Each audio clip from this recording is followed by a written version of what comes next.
es una unidad un poquito, no es larga, pero en realidad está dividida en dos partes, por ahí darlo así en una clase es medio larga, que se llama Elementos Constitutivos de Lenguajes y Paradigmas, ¿bien?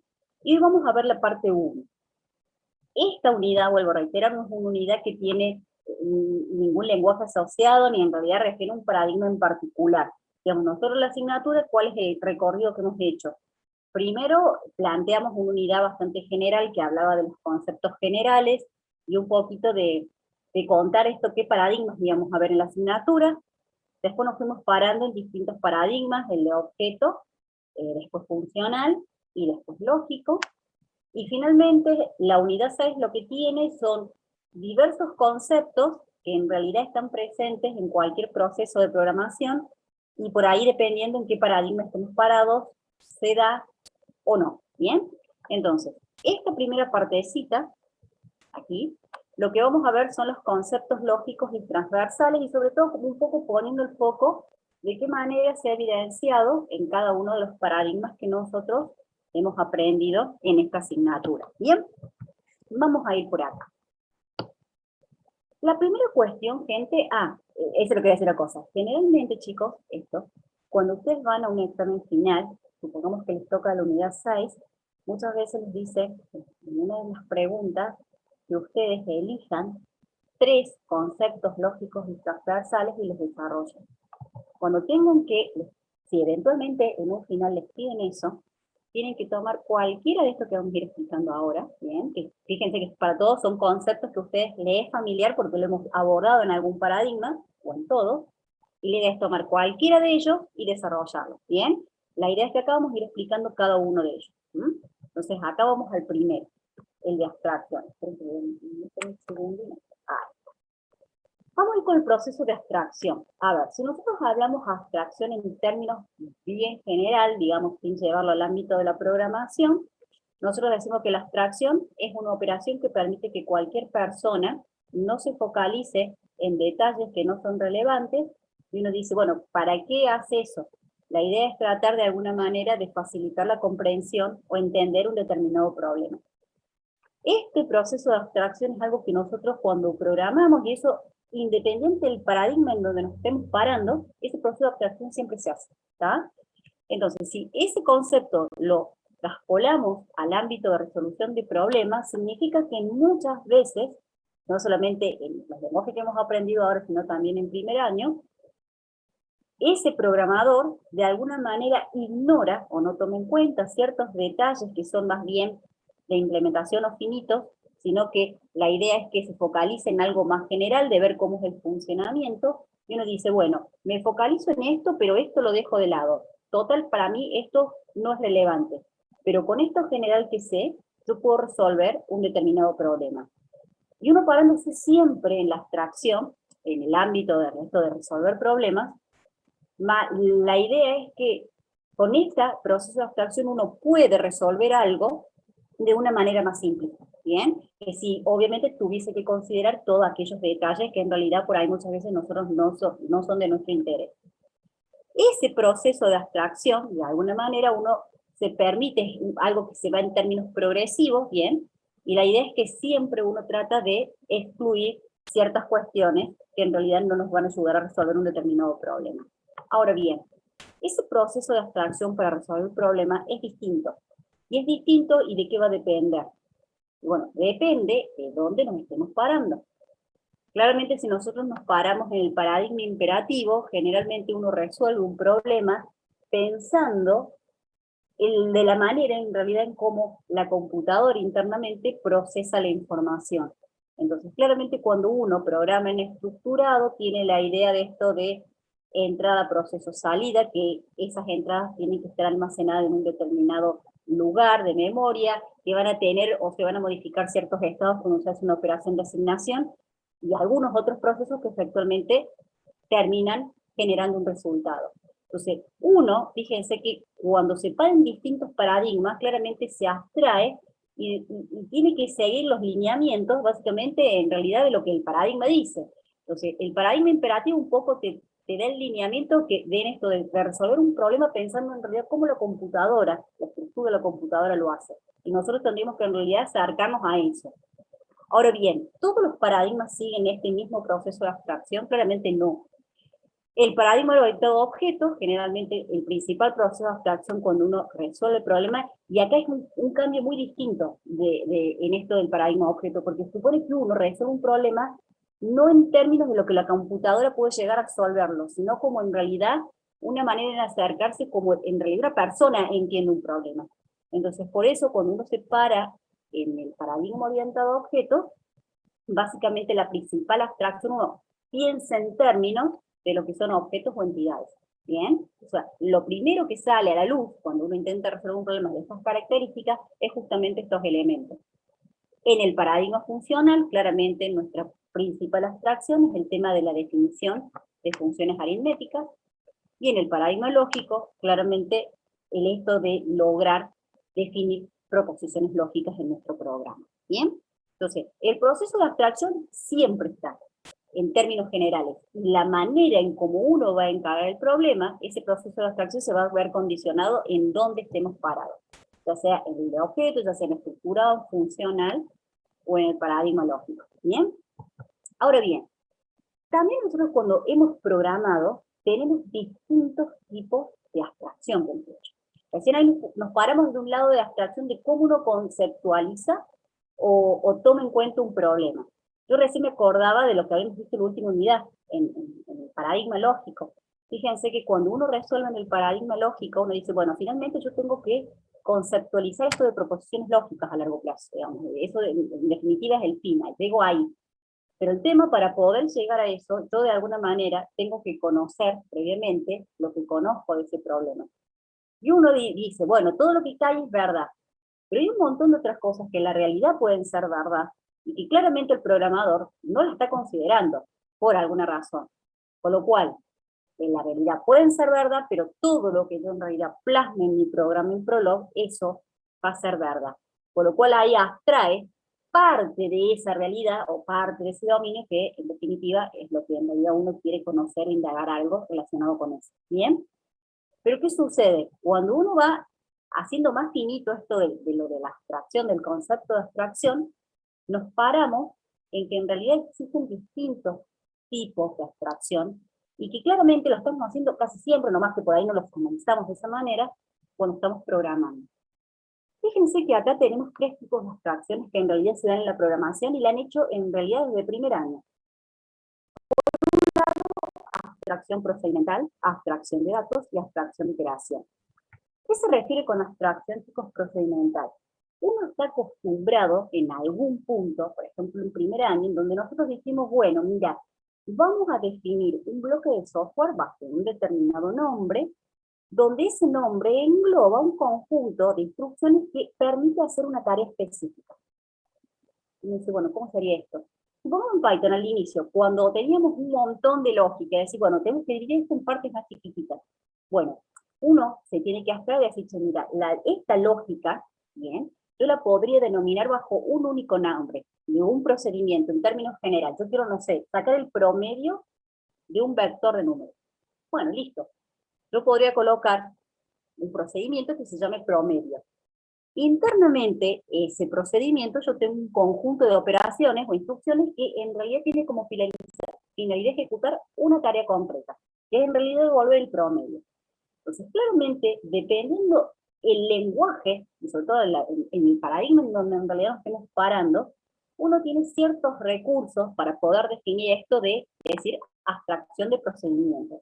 En algún momento yo tengo que identificar este conjunto de instrucciones, bien, puedo englobar dentro de lo que es esto de un procedimiento. Y hablo como procedimiento, chicos, en términos genéricos. Si esto mismo, por ejemplo, lo traslado a lo que han visto en primer año en Python, digo, bueno, claramente, para poder cumplir esta tarea, yo lo debería englobar bajo un nombre. Es decir, que si yo quise sacar el promedio de número, que tendría que hacer, bueno, función, nombre. El nombre engloba todas esas instrucciones que me permiten resolver esa determinada tarea. Y uno dice, bueno, en realidad a mí alguien me puede llegar a decir que haga una función para que haga tal cosa. Sí, a veces.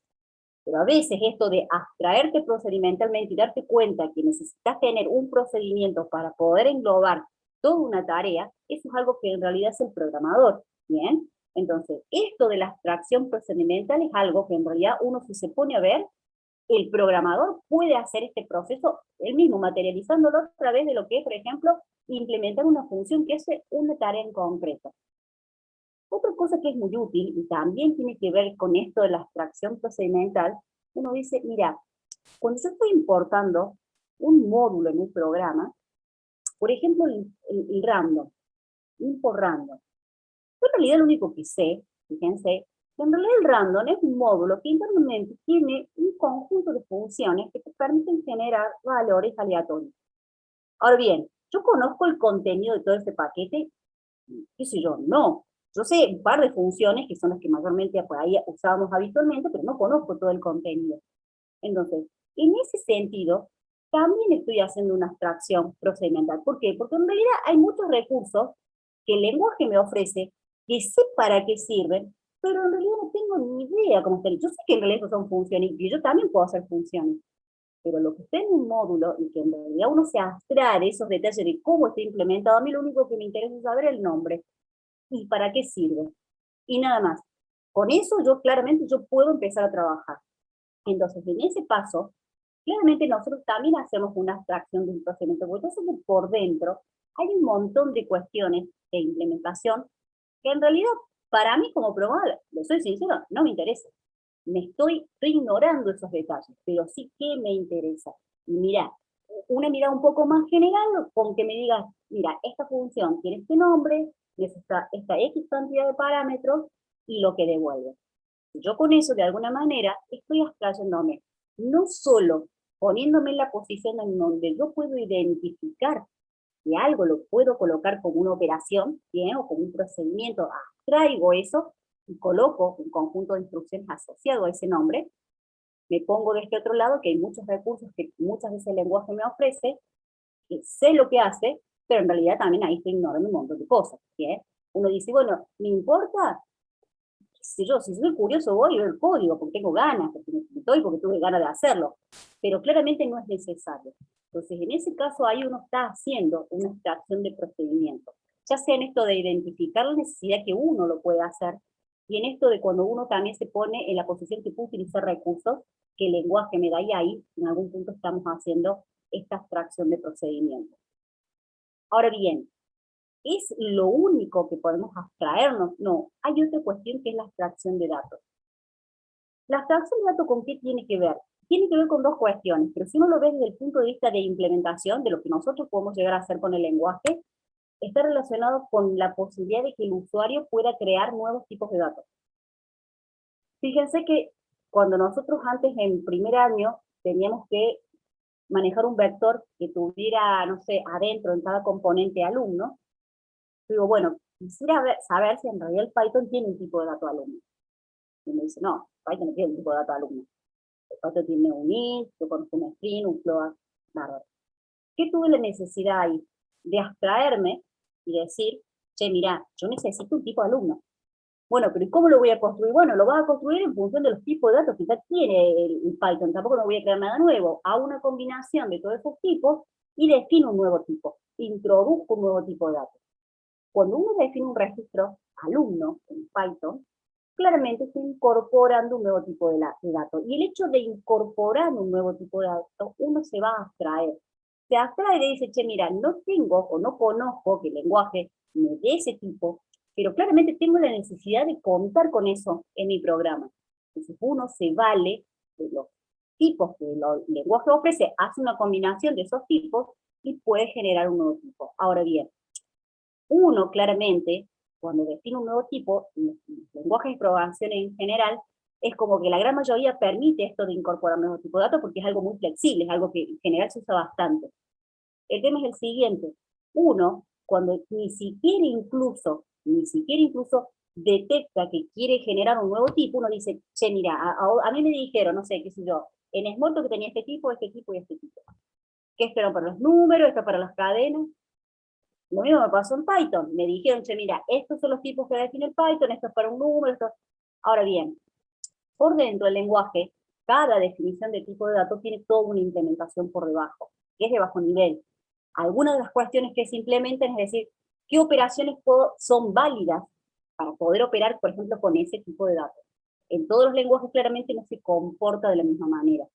Hay ciertos lenguajes de programación que las cadenas es válido comparar y se hace un comparamiento léxico-gráfico, y otros lenguajes de programación que no te permiten comparar cadenas.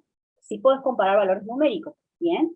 Entonces, cuando uno hace uso de cualquier tipo de dato, independientemente que no tenga la necesidad de crear un nuevo tipo, es decir, bueno, utilizo los mismos que me dé el lenguaje, claramente ahí yo lo único que estoy conociendo es la etiqueta, int. Bueno, está bien, yo sé que si necesito o si tengo un valor numérico está asociado a ese tipo de datos. Y en principio estaría permitido hacer ciertas operaciones con ese tipo. Pero claramente yo, como programador, no tengo idea cómo está implementado eso bajo nivel, porque hay una codificación e implementación de cada tipo. Ahora bien, ¿me interesa? Y mira, qué sé yo, no, ese detalle no me interesa, me abstraigo. A lo sumo, ¿qué me debe interesar? ¿Para qué? Por el nombre del tipo de dato, cuál es la familia de valores que lo caracteriza, y algo recontra importante, qué tipo de operaciones son lícitas y válidas hacer con ese tipo de datos. Porque eso de alguna manera también me va a condicionar cómo voy a programar, qué tengo permitido y qué no tengo permitido hacer. Entonces, la abstracción de datos tiene que ver con dos cuestiones. En esto de tener la posibilidad de usar cualquier tipo sin necesidad de conocer detalles específicos de implementación, y por el otro lado también esto, en algunas situaciones, tener la necesidad de crear nuevos tipos, ¿bien? Claramente, vuelvo a reiterar, combinando los tipos que el lenguaje me ofrece, ¿bien? En todos los datos, no, pero en todos los tipos de abstracciones, dependiendo en dónde estoy parada, siempre el foco es decir, como que no tengo en cuenta los detalles de implementación. Ahí está puesto el foco en esto de la abstracción. Y como última cosa, que eso lo tienen mucho los lenguajes de ahora, los más actuales, que es la abstracción de iteración. Fíjense que, vuelvo a reiterar, yo tengo no mucho, pero tengo un par de años más que ustedes, quizás los lenguajes que vi yo no son los mismos que están ahora, entonces quizá por ahí yo sí puedo hacer esa comparación. ¿Qué pasa con la abstracción de iteración y qué tiene que ver? Acá la palabra iteración está relacionado mucho con el tema de ciclos. Generalmente uno usa los ciclos, en el caso que el lenguaje te dé los ciclos, bien, hay ciertos lenguajes que claramente los ciclos no existen, pero si tenemos un lenguaje en donde en realidad nos brinda ciertas estructuras iterativas, hay muchos lenguajes de programación en el cual nosotros estamos haciendo esta abstracción de iteración. Y fíjense que en Python y en Smalltalk, no sé, el lenguaje, y en Smalltalk, ese proceso de abstracción de iteración lo hemos estado haciendo. ¿Por qué? Fíjense, les mostré en el chat, que nosotros podíamos hacer algo como esto. Algo así. Fíjense, si ustedes me dicen en el chat, bien, les acabo de colocar, esto es algo similar a lo que se utiliza, bien, uno dice, eso en Python era, yo estoy iterando. ¿Qué hace ese iterador? Lo que hace, tiene una estructura esta. Yo tengo una variable que va a ir iterando sobre cada elemento que tengo contenido en el vector, que es lo que está del lado derecho, ¿bien? Entonces uno dice, bueno, a ver, yo conozco de esta mecánica, y bueno, yo sé que en realidad la variable i va a ir tomando, o sea, lo que conozco de la teoría, cómo es el funcionamiento de esto, va a ir iterando cada elemento. O sea, me paro en el primero, y después, una vez que termine la vuelta del ciclo, ese iterador se va a posicionar automáticamente en el segundo. Y de hecho, qué inteligente que son estos iteradores que se dan cuenta cuando yo no tengo más elementos para seguir iterando. Uno dice, bueno, en realidad acá estoy haciendo, quizás ustedes no lo entienden así, que están haciendo una abstracción de iteración, porque en realidad no han visto cómo funcionan otros lenguajes de programación que yo sí vi y ahora les voy a explicar. Acá cuando ustedes iteran, ustedes dicen, sí, profesor, ya lo sé. Ahora bien, hay un montón de operaciones que están encapsuladas dentro del ciclo for y que en realidad nunca se codifican. Por ejemplo, vos en ningún lado estás codificando que ese iterador se paró en el primer elemento. Uno diría, bueno, ¿cómo se para en el primer elemento? No sé, el iterador lo hace, se para en el primero. La pregunta es, ¿ustedes lo ven codificado? ¿Lo han codificado alguna vez? No. Yo sé que funciona así. Ahora bien, otra cosa y otra operación es, cuando terminan las instrucciones que está dentro del ciclo, ese iterador se corre el segundo elemento. Yo pregunto, ese desplazamiento del iterador al segundo elemento, en codificación tampoco lo tengo. Yo nunca he pasado un elemento en código, por ejemplo. Y en realidad el iterador lo hace internamente. Y otra cuestión que es recontra importante y que tampoco la controlan, es decir, che, ¿cómo? No sé si alguien alguna vez se pregunta, che, ¿cómo, en realidad, cómo será esto? O cómo el iterador internamente controla que llegue al final y se da cuenta que si no tengo más para iterar, salgo del ciclo. Uno dirá, bueno, debería haber algo, alguna condición, algo que te lo plasme eso. Bueno, todas esas cuestiones, cuando uno utiliza iteradores, claramente es una abstracción de iteración. ¿Por qué? Porque hay muchas cosas que por detrás bambalina del iterador están funcionando y están codificadas, y en realidad esas operaciones el programador tiene que hacer. Lo único que tiene que hacer es entenderlas. Y bueno, ¿estarán programadas por detrás? Sí, ¿te interesa y no? Si a mí me interesa saber cómo funciona el iterador. Esto mismo, chicos, nos pasó con Smalltalk. Fíjense que cuando ustedes hacían, miren, algo como esto, así, pues fíjense que nosotros tuvimos muchas instrucciones iterativas, por ejemplo, la más simple. Do, dos puntitos, bloque. Fíjense que el colaborador que tiene el do, que es todo un bloquecito, es un bloque que tiene un argumento. El argumento X acá hace de iterador. Porque en realidad también el X va a ir iterando sobre cada elemento de la colección que está siendo recorrida. Ahora bien, ahí, en esa expresión do, no tenés cómo fue que paró y se dio cuenta que tiene que estar en el primer lugarcito de la colección, y cómo fue pasando de elemento a elemento. Si ustedes hacen un do, esa parte no la están codificando, estaría pasando algo similar a lo que también han visto en Python. Y en ese momento ustedes están haciendo una abstracción de iteración. Es decir, el hecho de poder manejar iteradores, independientemente de lo que estén recorriendo, la colección que sea, eso da igual, ustedes saben cómo es el funcionamiento. Sin embargo, se están abstrayendo de muchos detalles de implementación que están por detrás de la implementación del uso de un iterador en términos generales. Ahora bien, ¿todos los lenguajes funcionan así? No. En los lenguajes más viejos que yo tuve que aprender en la facu, por ejemplo, cuando nosotros veíamos C, no me acuerdo en qué año, en primero, en segundo, no recuerdo bien, pero por ejemplo, si vos te querías mover con un ciclo for, porque por existía también, pero si vos te querías mover de un lugar a otro, vos necesitabas tener un puntero, y el puntero lo tenías que mover vos. Si vos no movías el puntero, ¿eso qué significaba? Que el puntero te quedaba en ese mismo elemento, y cada vez que recorría, nunca salía de ahí, te quedaba un distinto. Con lo cual, fíjense que había antes, en los lenguajes que son más de bajo nivel, que se ponen en el rol de decir cómo en realidad lo hace la computadora. Todos los recursos y cuestiones que están en los lenguajes actuales se ponen desde el lado de cómo en realidad pensar en términos de cómo un ser humano le es más sencillo entender algo. Acá hay un montón de cosas que estamos ignorando, y justamente tiene que ver con esto de la abstracción. Antes yo decía, cuando empecé a ver estos lenguajes, digo, uy, pucha, pero acá no hay punteros, y esto no te, nosotros si teníamos que ir recorriendo, teníamos que preguntar si no habíamos llegado al final, porque si llegamos al final, teníamos que salir del ciclo, pero esa condición no estaba dentro del for en ese momento para ese lenguaje. Eso lo tenemos que hacer nosotros, si no lo hacemos nosotros, no lo hace nadie. Entonces, claramente ustedes quizás no lo ven, porque obviamente son mucho más jovencitos, han estado con otro tipo de lenguaje y ya los iteradores como parte de uno. Lo han visto en Smalltalk, lo han visto en Python, y hay un montón, vuelvo a reiterar, muchas cuestiones que en realidad de cosas que uno dice, che, mira, yo sé que lo hace, pero a lo mejor uno nunca se puso a pensar que nunca hay código de eso, o al menos yo no lo codifiqué. Entonces el iterador ya tiene ese funcionamiento.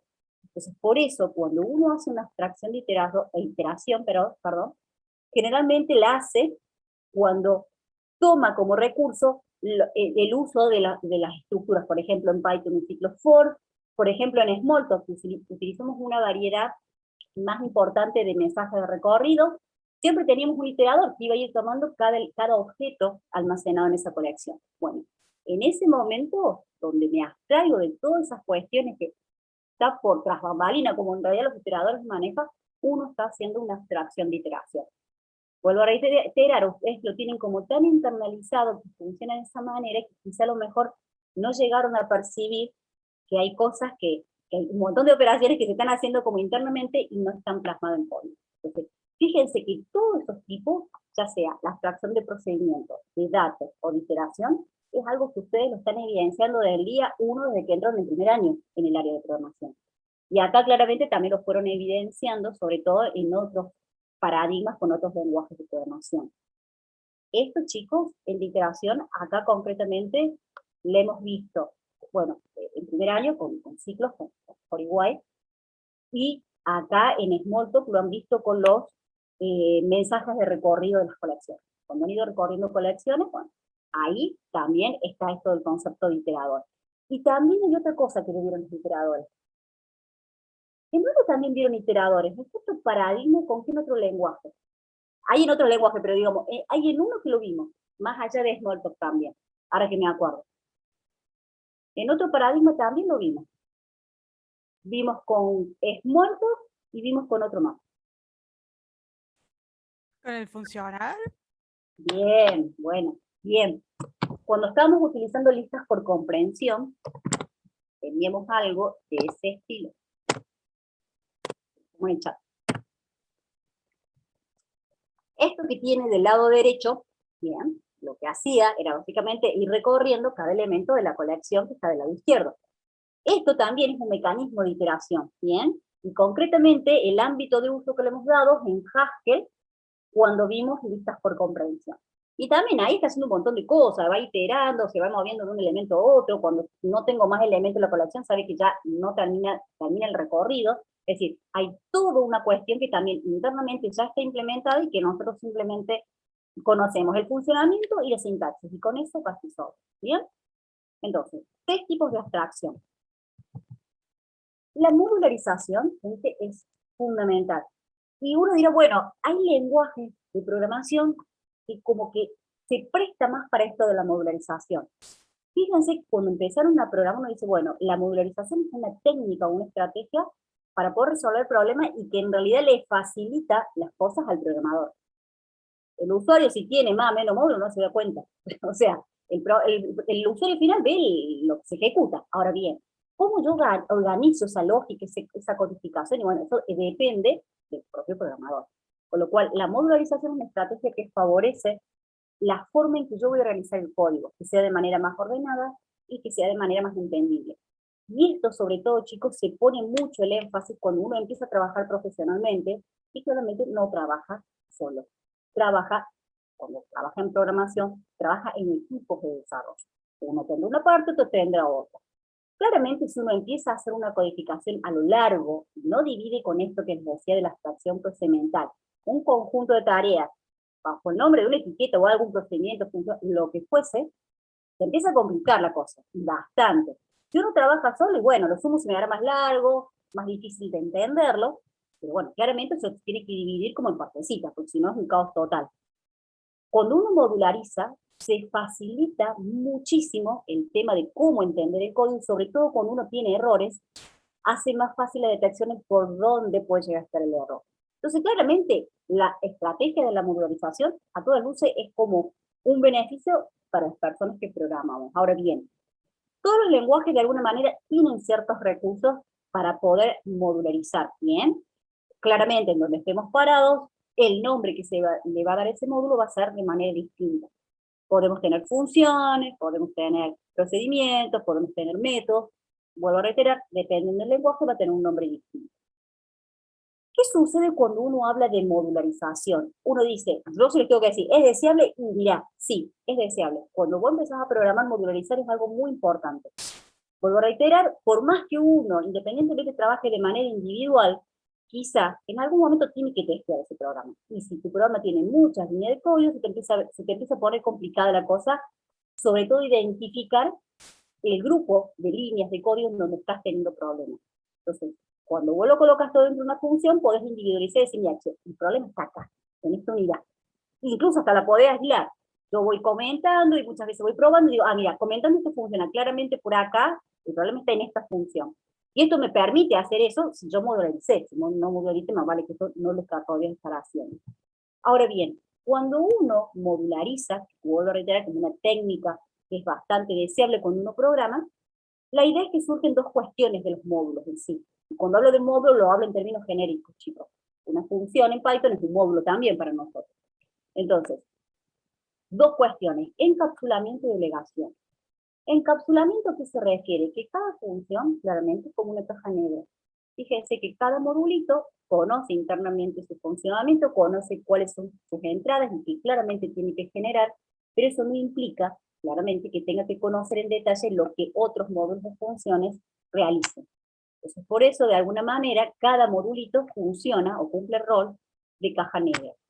Ahora bien, ese módulo, ya sabemos, que adentro está asociado a un conjunto de instrucciones, que claramente tiene una tarea final, hacer tal cosa. Ahora bien, ese módulo, para que claramente se pueda ejecutar, yo de alguna manera, en el lenguaje no estoy parado, tendré que ver en qué parte de cita yo tengo que activar eso para que claramente pueda ejecutarse.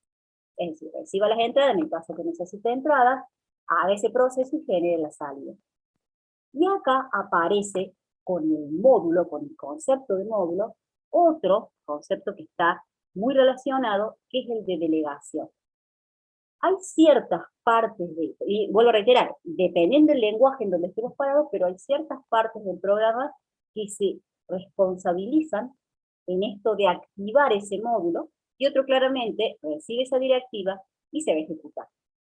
Claramente acá va a haber un módulo o una parte de código en donde en realidad voy a pedir o explicitar o activar esa función, y este otro módulo que claramente va a recibir esa orden y finalmente va a lograr ejecutarse. Fíjense que cuando nosotros, por ejemplo, programábamos en Smalltalk, por ejemplo, ustedes tenían en su proyecto las clases, cada clase tenía sus comportamientos, métodos de codificación, tenían sus métodos, y la idea es, bueno, está bien, yo quiero ahora ejecutar un método de esta clase, ¿bien? ¿Cómo hacíamos? En otra parte del programa, nosotros agarrábamos, creábamos los objetos, y en ese lugar invocábamos o activábamos, poníamos objeto y le pasábamos el nombre del mensaje para que le llegue a ese método y logre ejecutarse.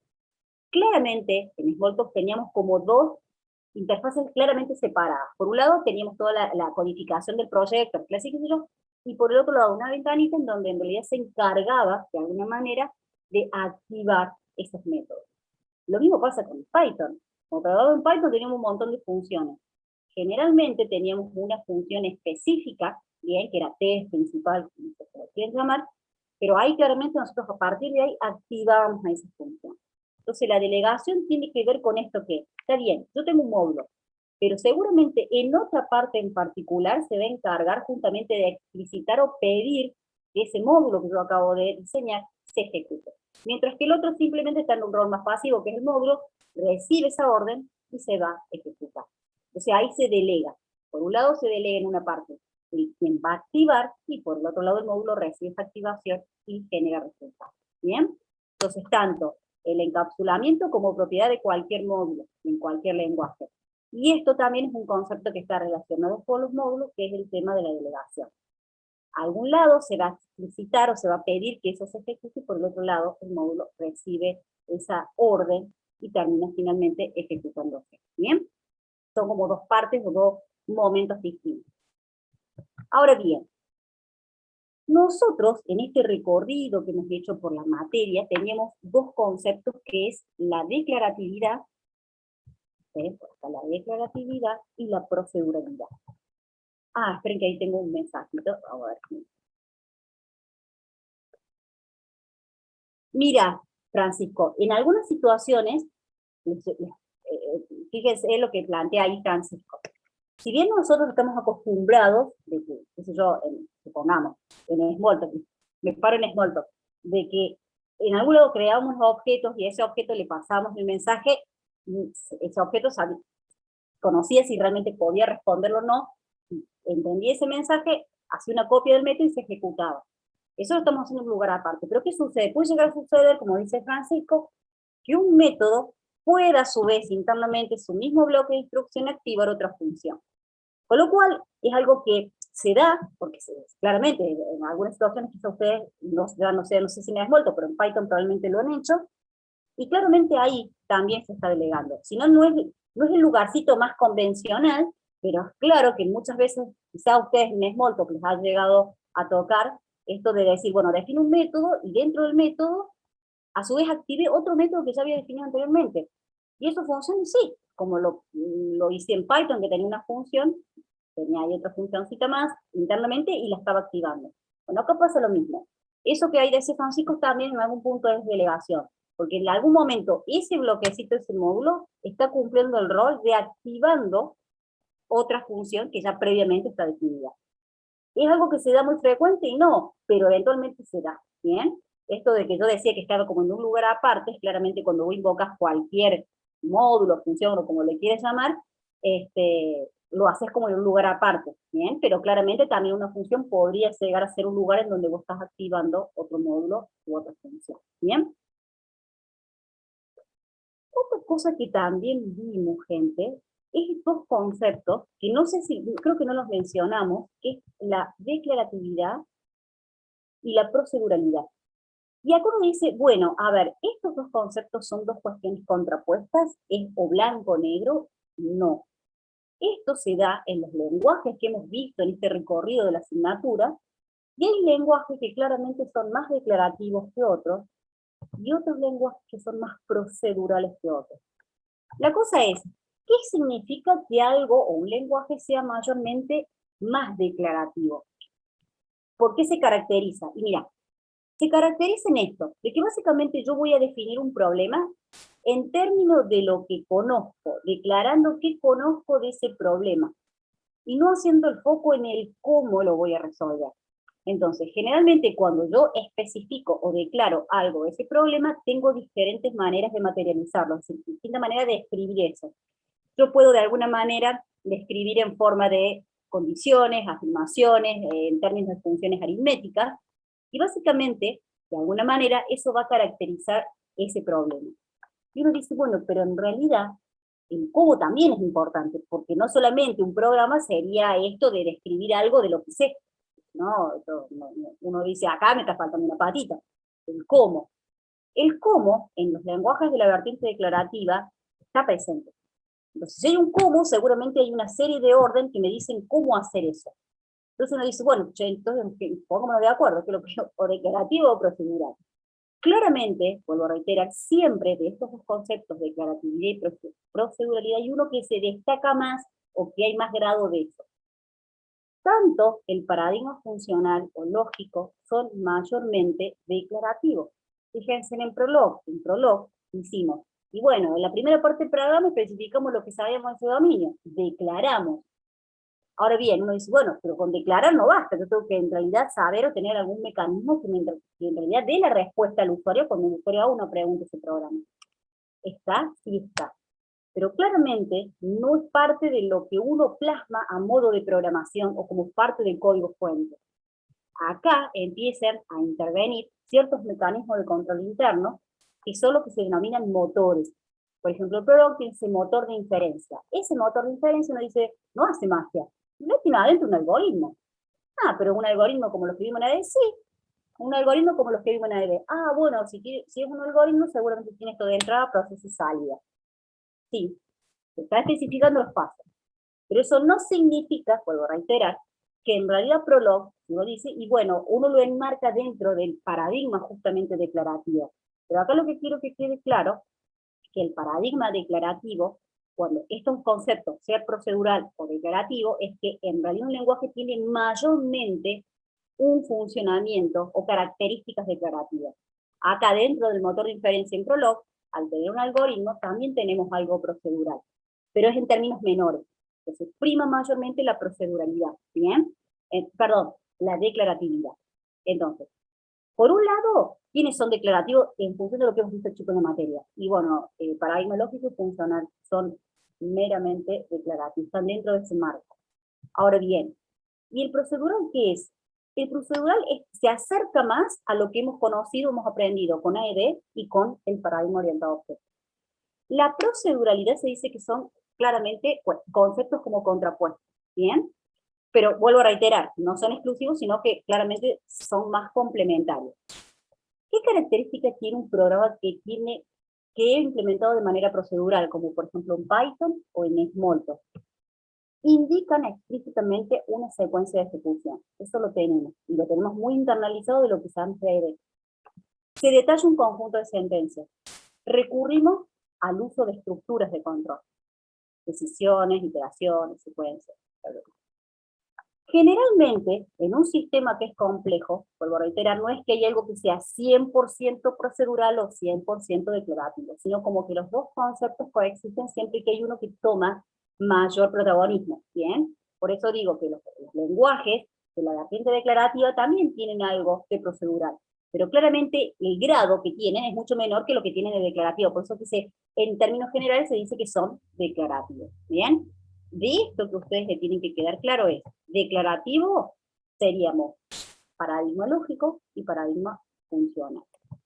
Y el procedural sería claramente, por ejemplo, la programación orientada a objetos, el paradigma orientado a objetos sería mayormente procedural, y por ejemplo Python, que es lo que han visto en primer año, también correría o tendría mayor proporción de esto de procedural. Fíjense que acá, en Python, se evidencia mucho, ustedes están plasmando en la codificación el proceso. El proceso es cómo están resolviendo o cómo transforman las entradas para poder llegar a la salida. Eso mismo en Prolog no está. Igual lo hace. Bueno, el motor de inferencia lo hace. Concretamente lo hace el backtracking, digamos. Pero no deja de ser un algoritmo internamente. Entonces vuelvo a reiterar, hay mayormente cuestiones declarativas y en términos procedurales la proporción es mucho menor.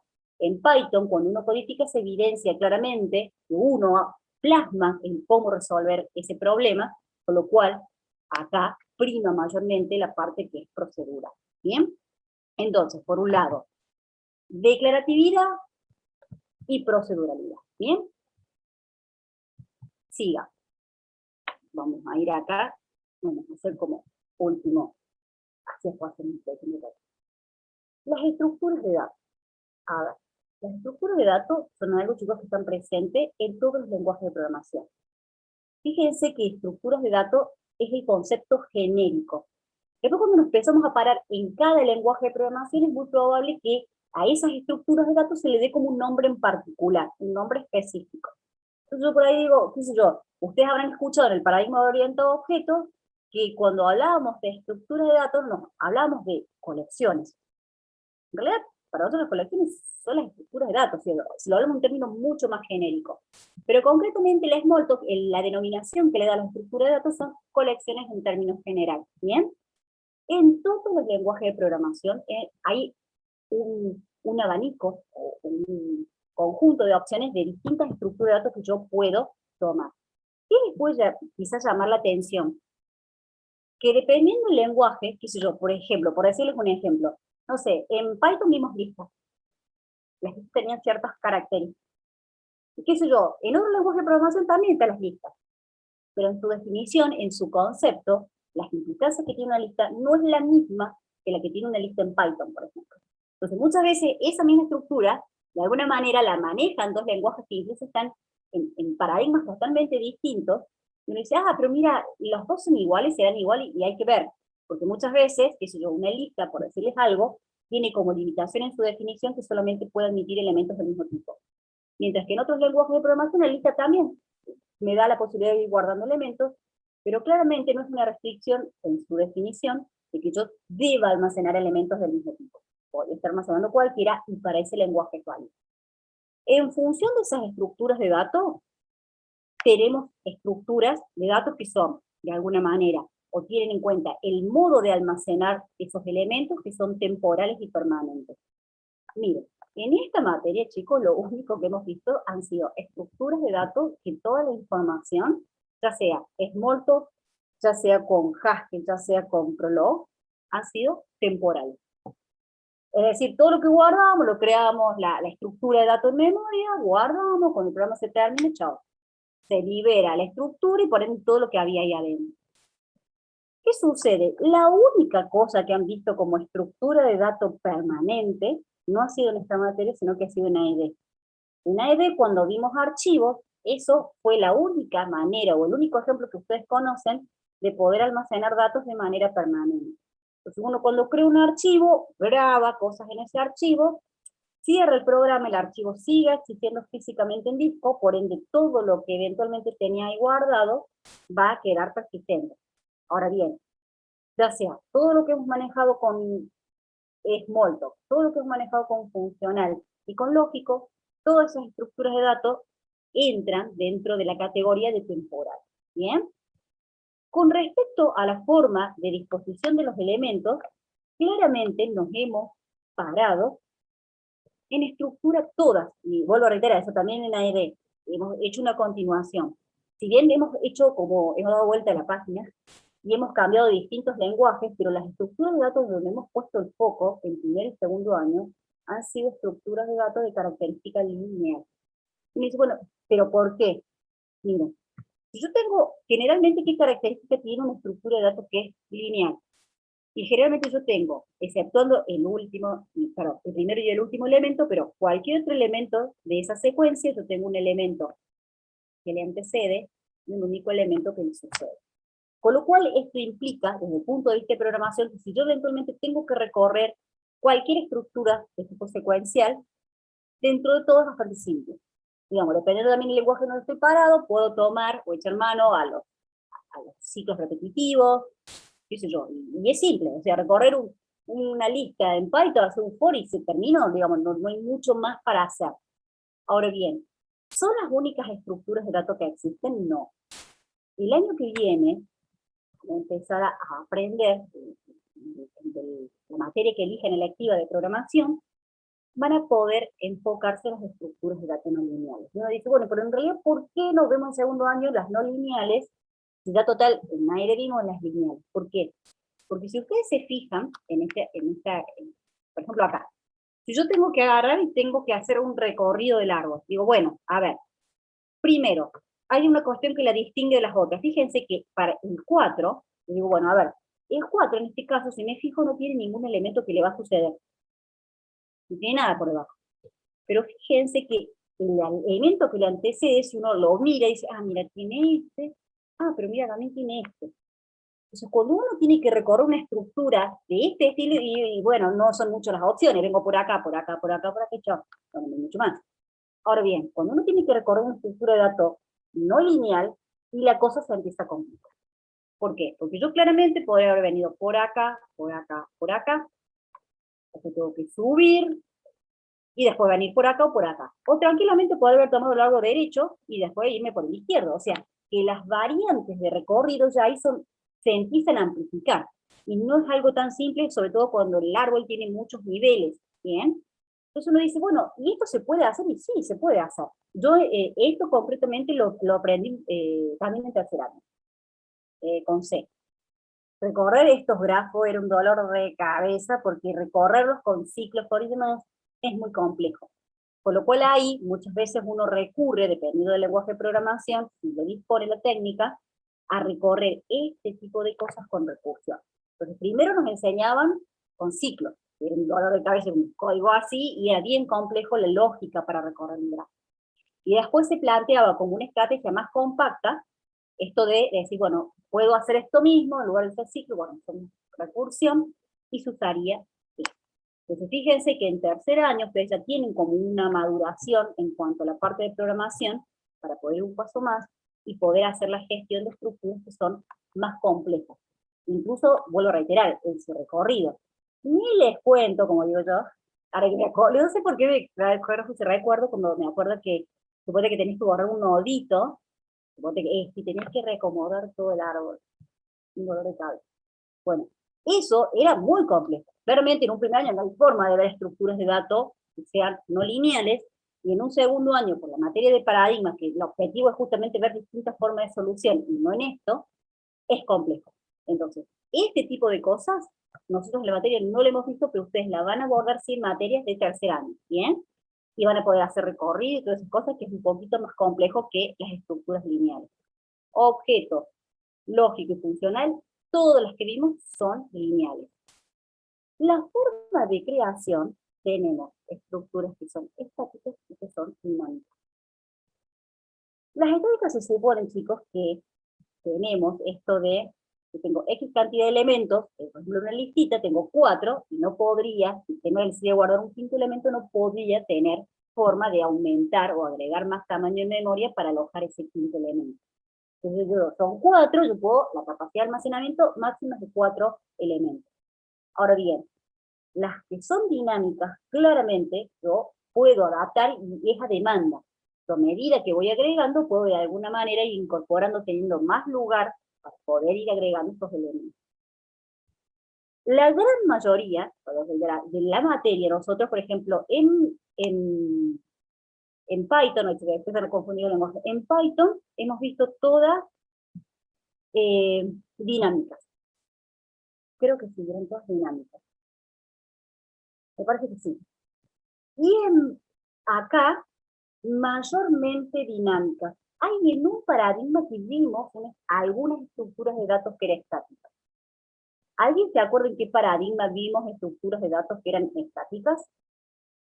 Si bien no vimos tanto, chicos, claro, si no vimos tanto, pero lo vimos en la teoría que existían este tipo de estructuras que eran estáticas.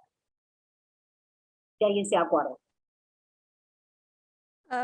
Creo que era también en funcional con las tuplas. Bien, ¿y en qué otro lado más? Había otro paradigma en donde había estructuras estáticas. Lógico. No sé, lo había ahora, en el de objetos. En el paradigma orientado a objetos, ¿se acuerdan? Y yo les había dicho un arbolito, bueno, yo no lo hice, estaba así el arbolito y había colecciones que eran dinámicas y colecciones que eran estáticas. Hay una colección que es estática, por ejemplo, la array, una colección de tamaño fijo.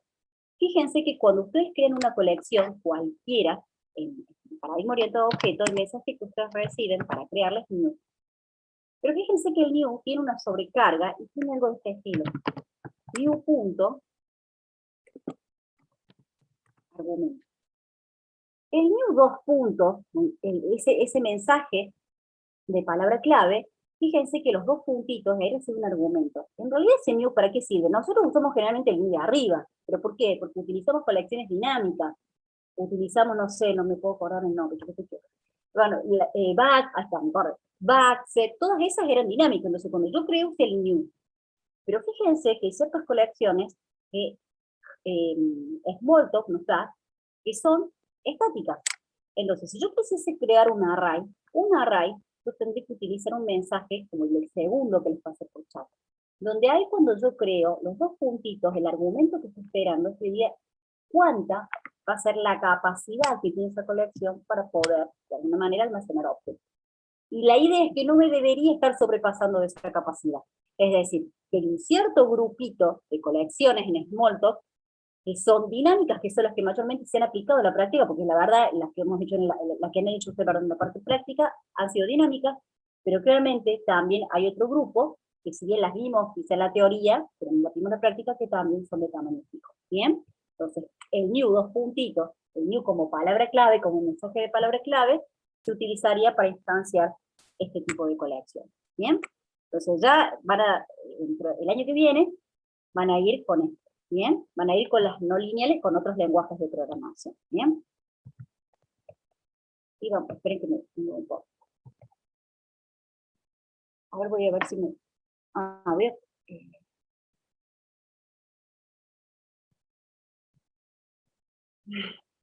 Bien, gente. Vamos a hacer un recreo acá, me queda poquito. Y después, a ver, ¿a qué hora había dicho que tomaba el parcial? 2:30, ¿verdad? Sí. Sí. ¿Les parece entonces 11:45? 11, horas.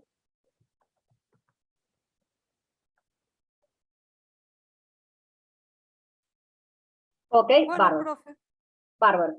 Entonces 11:45 volvemos y después ahí vemos que queda un poquito y ya después tomamos el cuestionario. ¿Bien? Voy a dejar desactivar un segundito aquí.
Continuemos. Ahora, gente, lo que vamos a hacer es abordar los últimos conceptos transversales. Así cerramos la parte 1 de la unidad 6. Si ustedes se fijan, vuelvo a reiterar, todo lo que estamos viendo aquí no es nada nuevo, ¿bien? Han sido todas cuestiones, en términos generales, conceptos que de alguna manera están presentes en el tema de la programación, independientemente del paradigma, por ahí donde nos paremos. En algunos recursos sí están, en otros claramente están, pero tienen implicancias que son diferentes. Entonces, vuelvo a reiterar, de esta unidad, lo que eventualmente, cuando van a un final, a eso me refiero, lo que se les puede llegar a tomar es que esta primera parte, que sepan, por lo menos conceptualmente por el sol, no les hacen obviamente decir todos, pero por lo menos que 3 de estos conceptos lógicos transversales sepan qué son y que lo sepan explicar. ¿Bien? El último que vimos fue relacionado con las estructuras de datos. ¿Bien? Otra cuestión que también es muy común y que se da bastante en distintos lenguajes, si bien es algo que es muy distintivo de la programación orientada a objetos, es el tema de la herencia. Bien, nosotros habíamos visto la herencia en la unidad 3, en Smalltalk, y lo vimos en realidad como un mecanismo en el cual yo tengo una clase, bien, en este caso 2, y a partir de estas 2 clases surge la necesidad de crear una tercera que agrupe características tan comunes aquí y aquí, ¿bien? Entonces, cuando yo planteo una relación de herencia, esta clase nueva que surge, las clases que están en un nivel más inferior en la jerarquía, tienen la capacidad, de alguna manera, de heredar características y comportamientos de esta, lo mismo que docente, que es una clase derivada, también nos brinda la posibilidad de tomar ciertas características y comportamientos de su clase base, ¿bien? El polimorfismo, vuelvo a reiterar, existen, nosotros, eso quiero que quede claro,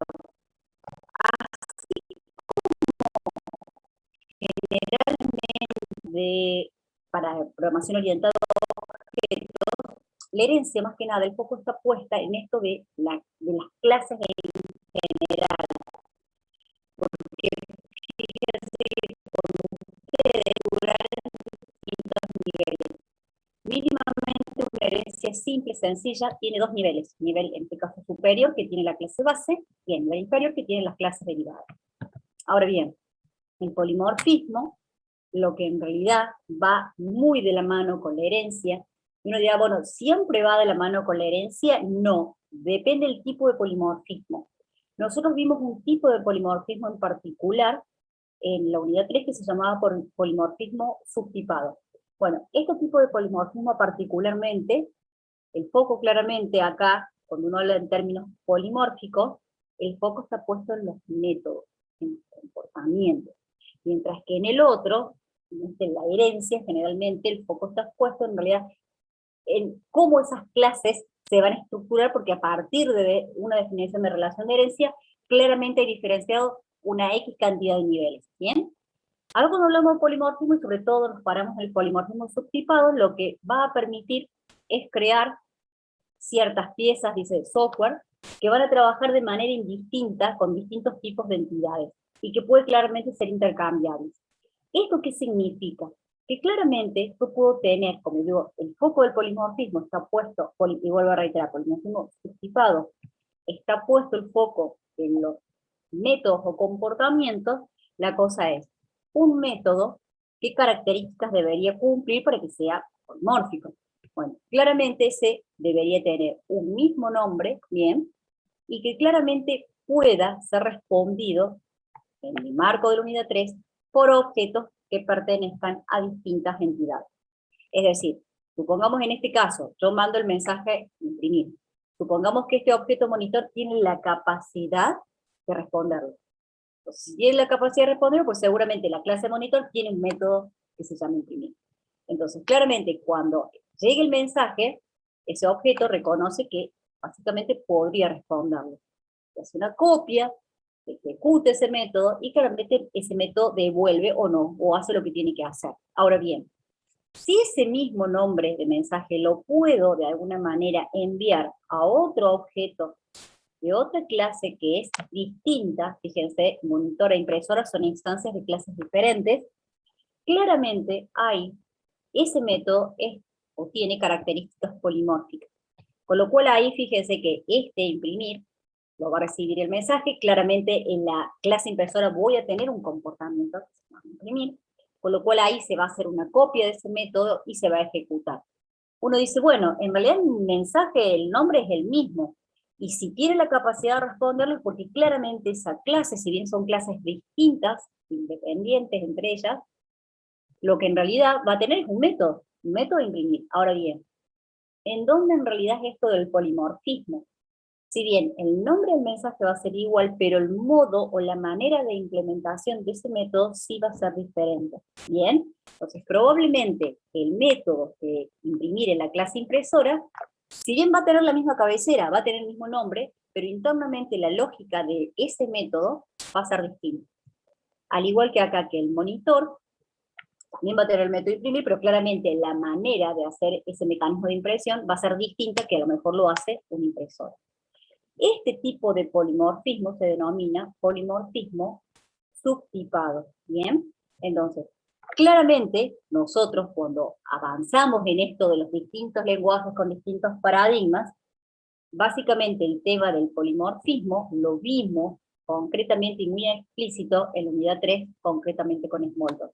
Esto no implica que quizá en otros lenguajes de programación existan, pero claramente nosotros no lo hemos implementado. Hay otro tipo de polimorfismo que no lo vimos, pero que lo pueden evidenciar, digo, con las cuestiones elementales que hemos visto del paradigma, esperen que se me ha salido, con el paradigma funcional, que se llama polimorfismo paramétrico. El polimorfismo paramétrico, ¿con qué tiene que ver? Que una función puede recibir un tipo de dato que sea indistinto, es decir, un tipo de dato que pueda tener distintas formas. Fíjense que nosotros en la unidad de paradigma funcional se aplica esto del polimorfismo paramétrico en ciertas funciones. Una de ellas, miren chicos, es esta, la len. La función len, básicamente lo que retorna, retorna la cantidad de elementos. El len, ustedes saben que en funcional retorna la cantidad de elementos que tiene una lista. Bien. Generalmente cuando yo aplico el len, claramente puede recibir como argumento un tipo de dato que es polimórfico. ¿Qué significa un tipo de dato polimórfico? Algo de este estilo. No saqué del corchete. Eso porque era listo. Algo de este estilo. Un tipo de dato polimórfico significa que es un tipo de dato que una de las características que tenía que les dije, que se escribía en minúsculas. ¿Y qué particularidad tenía un tipo polimórfico? Que si yo veo o detecto una función que tiene ese tipo, eso significa que esa función puede recibir, o se va a moldar, a recibir cualquier tipo de dato. Si yo estoy poniendo algo de este estilo, fíjense que estaba arriba, que me equivoqué al comienzo, yo estoy diciendo, mira, la función len está esperando recibir una lista, pero de cualquier tipo. Entonces, independientemente del tipo que yo le pase, yo sé que siempre le paso una lista. Siempre necesito como argumento una lista. Ahora bien, esa lista, por ser de cualquier tipo polimórfico, ¿qué significa? Independientemente de la listita que yo estoy pasando ahí, ya sea una lista de números, ya sea una lista de cadenas, ya sea una lista de booleanos, da igual, la función len va a tener la capacidad de devolverme cuántos elementos tiene. Claramente la función len, por ejemplo, en Haskell, es una función que tiene un comportamiento polimórfico, y se dice que ese tipo de polimorfismo es paramétrico, porque la parte polimórfica, el foco está puesto en el parámetro de la función. Por eso acá les hacía bastante hincapié. En el paradigma orientado a objetos vimos un tipo de polimorfismo que se llama polimorfismo subtipado. El único no, hay otro. Uno de estos otros, por ejemplo, se lo planteo en cuestiones que hemos visto con Haskell, es en ciertas funciones que tienen comportamiento meramente polimórfico. Y uno dirá, pero no hay clase. No, pero no deja de ser polimorfismo. Claramente la abstracción, cuando uno va a programar con la programación orientada a objetos, bueno, el foco está puesto en los objetos. Y cuando uno programa en función, la abstracción la pone en otro lado.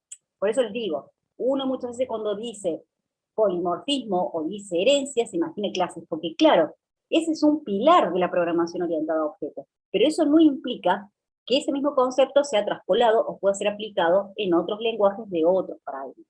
Entonces, por ejemplo, en funcional vimos, o hay ciertas funciones que hemos aplicado y que tienen también un comportamiento polimórfico. Y este tipo de polimorfismo se denomina polimorfismo paramétrico.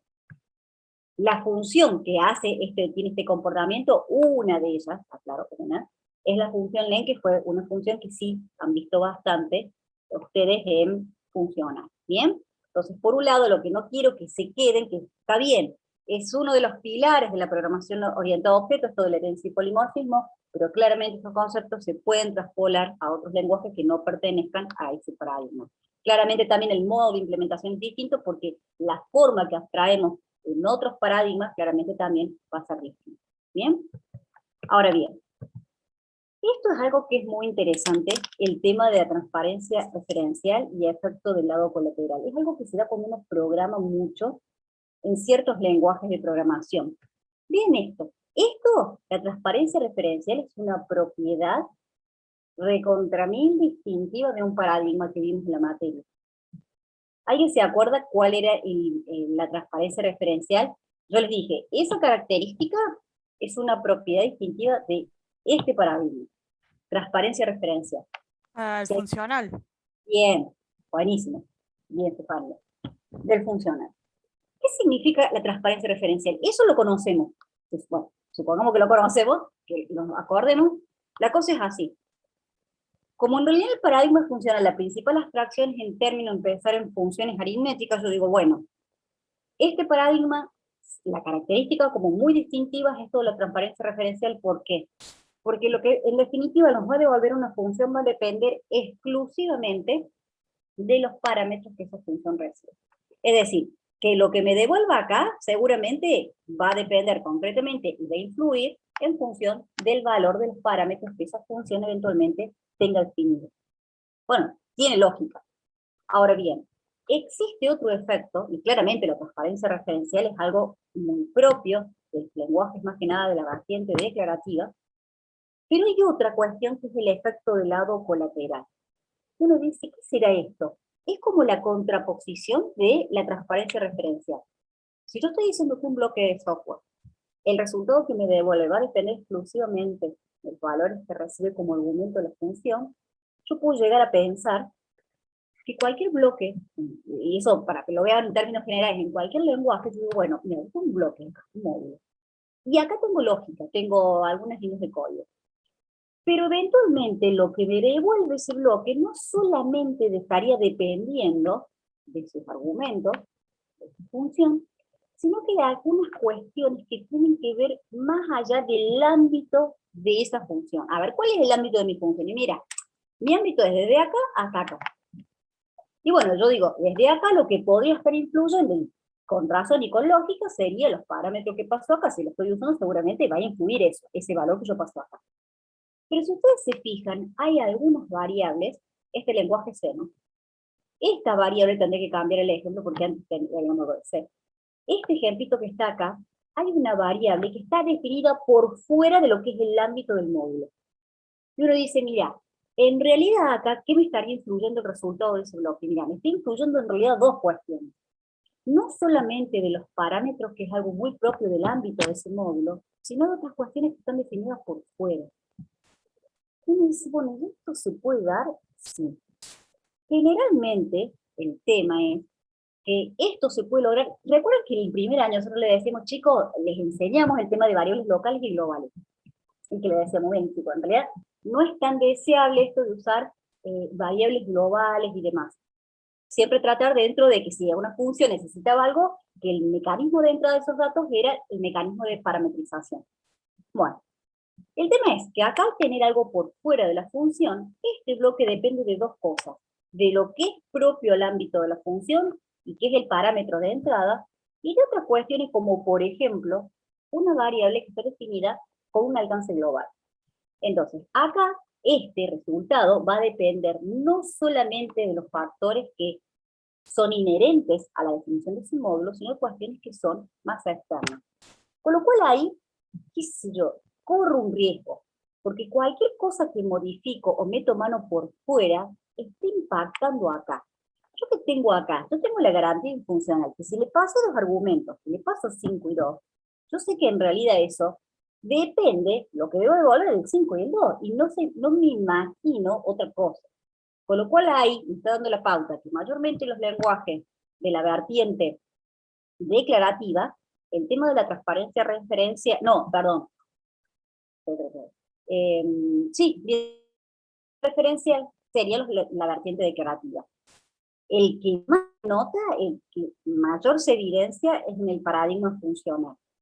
Pero nada quita que yo pueda tener otras situaciones en otros lenguajes de otros paradigmas, en donde en realidad, independientemente del módulo, estamos hablando, no sé, de función, de método, dependiendo de donde estemos parados, que no solo dependa de lo que se le pase, sino de cuestiones que son externas. Si yo logro el efecto del lado colateral, esto es muy propio, se da bastante en el paradigma imperativo, bien, con Python tranquilamente se puede dar, con Smalltalk también, pero más que nada en los otros lenguajes de la vertiente más declarativa, mayormente se da esto de la transparencia referencial. Uno dice, bueno, son como dos efectos contrapuestos.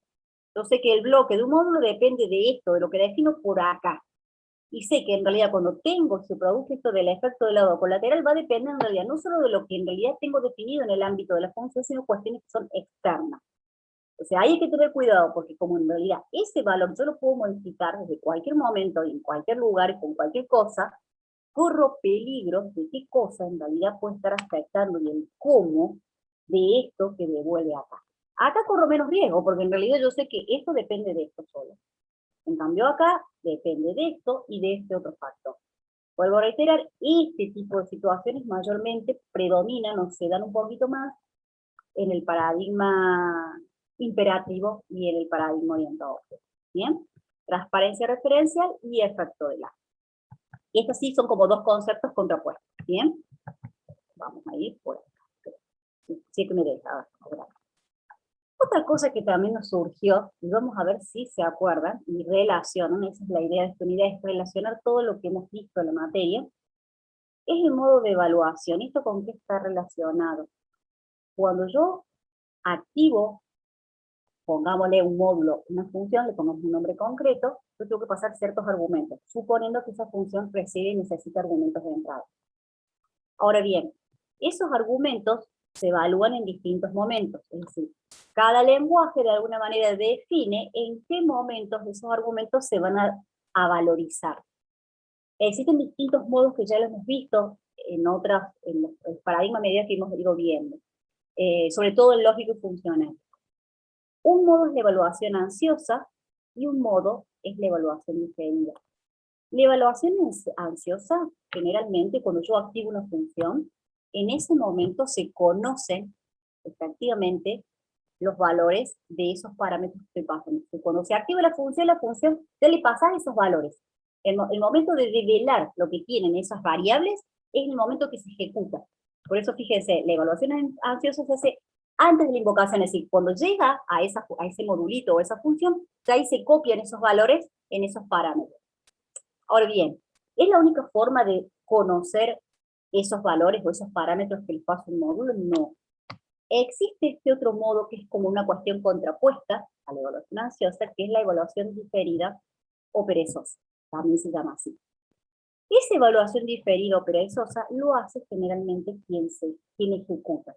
Yo les decía una vez, creo que esto fue cuando vi funcional. Fíjense acá cuando yo tengo un funcional, ¿cómo sería? Esto claramente no es funcional, es Python. Pero yo tengo una función. Y si esa función tiene 3 argumentos, es decir, bueno, ¿cómo se haría en el modo perezoso? Bueno, el modo perezoso, ¿qué hace? Yo tengo 3 argumentos. Fíjense que cuando se activa esa función, en realidad ni se conocen los valores. Es decir, yo llego acá y no tengo idea de lo que tiene mi valor A, B y C. Aunque yo sé que tiene todo valor, pero en este esquema de evaluación, llego acá y no tengo idea. Uno dice, bueno, pero ¿y cuándo se devela el valor de A, B y C? A medida que se va necesitando. ¿Cómo a medida que se va necesitando? Fíjense, acá yo encuentro la primera línea. Yo tengo esa condición. En realidad, para poder evaluar esa condición, chequear esa condición, no me hace falta conocer el valor de A y B, no hay otro. Necesito saber qué camino tomo. Y para saber qué camino tomo, eso tengo que conocerlo. A y B, en ese momento, recién ahí es el mismo módulo que devela cuáles son los valores que realmente tiene alguien. Eso lo está haciendo en una etapa tardía. Si lo veo como se hace en la evaluación ansiosa, porque en la evaluación ansiosa el valor de esos parámetros que estoy pasando se develan en el momento que la activo. Fíjense que acá no es así, no es cuando la activo, sino básicamente cuando se está ejecutando la función. Es decir, que lo hace, pero de una manera más tardía. ¿Bien? Y uno dice, mira, vos fíjate que acá lo único que necesites, si esa condición se cumple, retornará. Y fíjate que yo ya lo tenía el valor, de que se sale. Este caminito no lo tomé nunca, porque tomé solamente el camino verdadero. Con lo cual, el camino verdadero, a mí me hacía falta conocer C. Pero como en este caso no lo tomé, este mecanismo de evaluación perezosa hace nunca le evalúo. Es decir, yo voy evaluando los argumentos en la medida que me estén haciendo falta. Si yo llevo una línea y estoy necesitando conocer el valor de ese parámetro para si quiero una condición o lo que fuese, ahí lo voy a hacer. Sin embargo, en el modo de evaluación ansiosa, independientemente lo use o no, fíjense que si yo tomo este caminito y viene por acá, evidentemente ya tenía el valor de A, de B y C. La pregunta era, ¿C acá lo necesite? No, no. O sea, yo de una, independientemente si lo voy a usar o no lo voy a usar, en realidad, en el momento que se invoca ahí, empiezo a conocer cuál es el valor de esos parámetros. Por lo cual ese valor ya cuando vos activas la función llega a este punto, ya tiene todo el valor, los conoce todo. En cambio, en el otro modo, mayormente siempre lo voy a ir develando a medida que me va haciendo falta. Se supone que este proceso es más tardío, un poco más, es más óptimo, en el sentido de que decir, voy a dar o voy a conocer esto en la situación y realmente la necesito. Si eventualmente no me hace falta, directamente lo dejo y no lo considero para la evaluación, si no me interesa conocer su valor. Generalmente, chicos, el modo de evaluación ansiosa se da en el paradigma funcional. En el paradigma funcional es distintivo que cuando uno activa una función, claramente pasa algún parámetro, bueno, lo va a descubrir a medida del momento que me va haciendo falta. Si hay alguno que no me hizo falta, bueno, listo, no lo hace. Yo les hago una pregunta, a ver si deducen. En el paradigma lógico, ¿qué les parece a ustedes cuando definen una regla? ¿Cuál es el modo de evaluación que hay ahí? ¿El perezoso o el ansioso? Para mí el perezoso. Bien. ¿Quién da más como? Nadie dice más nada. No. Supuestamente es el perezoso. Bien. Generalmente, en el paradigma lógico, uno dirá, ah, es un lenguaje de vertiente declarativa, capaz que sea el modo perezoso. Y no, es el ansioso. Y les explico por qué. Fíjense, cuando ustedes tienen una regla de este estilo, por acá, y ahí se van a dar cuenta, creo que no veo nada, unos 5 minutos como yo. Y les explico por qué. Estoy inventando cualquier cosa. O sea,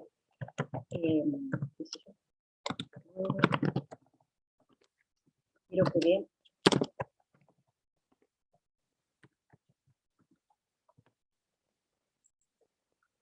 Fíjense, cuando viene y ejecuta el primer antecedente de una regla, por ejemplo, alumno, X unifica, no sé, con Pepe.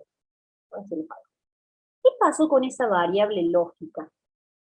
Pepe, ¿qué pasa si ese X aparecía en algún otro lado de la derecha?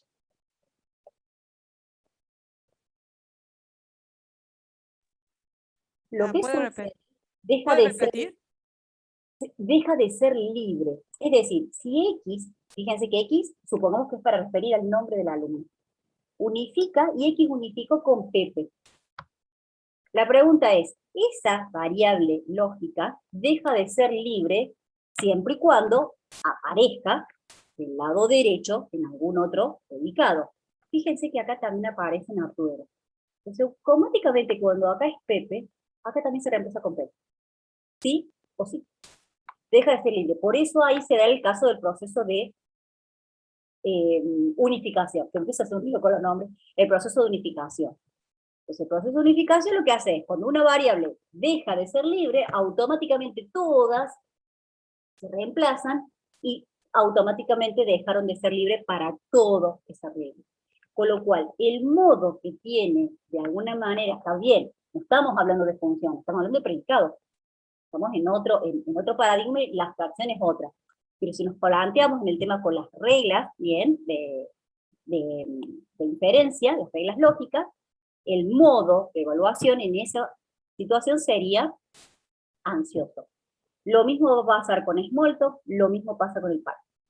El único que es de evaluación perezosa, claramente, es Casper. Empiezo a pensarlo, Casper, ¿bien? Entonces, esos son los distintos modos de evaluación. Más que nada, vuelvo a reiterar esto, por ahí no está en el apunte, pero muchas veces lo que trato de hacer es como relacionar con las cosas que hemos visto, porque ese es el jugo de sacarles esta unidad, el relacionado con todos los conceptos que hemos visto y sobre todo los lenguajes, los distintos paradigmas que hemos estado aprendiendo. Y vamos a lo último, y me voy a quedar acá, y me van a quedar estos dos ítems, porque si no voy a llegar muy jugado para el tema de cuestiones. Total, la otra semana estamos tranquilos. ¿Qué es la asignación y la unificación? Nosotros dijimos, hay ciertas cuestiones donde una variable toma un determinado valor, y eso en realidad es algo que se da en todos los lenguajes de programación. Pasa que generalmente los lenguajes de la vertiente imperativa y la programación orientada a objetos, claramente esos lenguajes hablamos de asignación. Y en otros lenguajes como Prolog y Haskell estamos hablando de unificación. ¿Y qué tienen en común? Mira, los dos mecanismos te permiten guardar un determinado valor en una variable. Eso como en común, los dos. Pero claramente tiene que haber una diferencia entre un mecanismo y otro. En la asignación, te guardo algo, pero se dice que la asignación, es de carácter destructivo. ¿Por qué? Porque si yo tenía guardado A igual a 2, yo tengo el 2 guardado en A, vengo más para abajo y digo A igual a 10. Ese 10 ahora se vuelve a pisar con eso, y lo que había antes se perdió. Entonces ahí eso sí significa que es de carácter destructivo, y es como la diferencia que hay con la unificación. ¿Qué sucede con la unificación? La unificación también te permite dar un determinado valor a una variable. El tema es que claramente cuando esa variable toma un determinado valor, esa variable deja de ser libre para cualquier otra, como les mostraba recién. Si yo digo que X, por ejemplo, en el ámbito del paradigma lógico, digo que X unificó, o sea, unificó con Pedro, por ejemplo, con ese valor, yo digo, bueno, sí, en realidad tengo esa misma variable lógica al lado derecho, automáticamente va y la va a reemplazar directamente. ¿Bien? Con lo cual dejó de ser libre para cualquier otra unificación. Es decir, si esto quedó unificado con el valor Pedro, automáticamente el otro, mira, Pedro reemplaza todo. Entonces, ese proceso de unificación es algo muy característico de los lenguajes de la vertiente declarativa, como por ejemplo Haskell y Prolog. Ahora bien, la unificación, estamos hablando en términos de asignación. Si estamos parados en el paradigma orientado a objetos, ahí estamos claramente hablando de asignación, y en el paradigma imperativo. Fíjense que el paradigma objeto e imperativo tienen muchas cuestiones en común. ¿Por qué?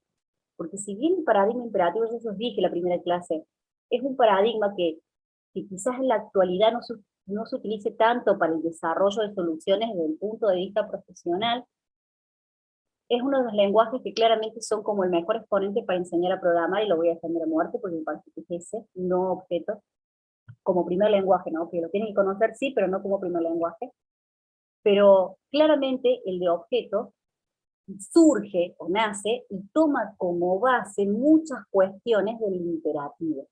Entonces hay muchas cuestiones que tienen en común, porque en realidad no murió del todo. Muchas de las bases del imperativo surgen o han sido construidas del paradigma imperativo.